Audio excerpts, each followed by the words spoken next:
তোমার ভাগ্যের দরজা কি খুলবে? দেখবো এঞ্জেল কি গাইড করছে। ভাগ্যের দরজা কি খুলবে? এক্সিওর এঞ্জেল, তোমাকে এঞ্জেল হেল্প করবে, তোমার ভাগ্যের দরজা খুলবে। তোমাকে মেডিটেশন করতে হবে, তোমাকে ইউনিভার্সের সাথে কানেক্ট হতে হবে, এঞ্জেলের সাথে কানেক্ট হতে হবে। দেখবে তোমার ভাগ্যের দরজা খুলে যাবে। তোমাকে উইশ করতে হবে, ঈশ্বরের কাছে প্রার্থনা করতে হবে, তোমার বাধাগুলোকে তোমাকেই দূর করতে হবে। দেখবে তোমার ভাগ্যের দরজা খুলে যাবে।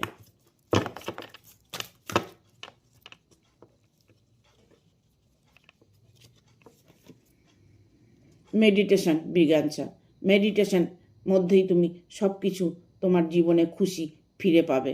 তুমি মেডিটেশন করো, দেখো তোমার জীবন পাল্টে যাবে।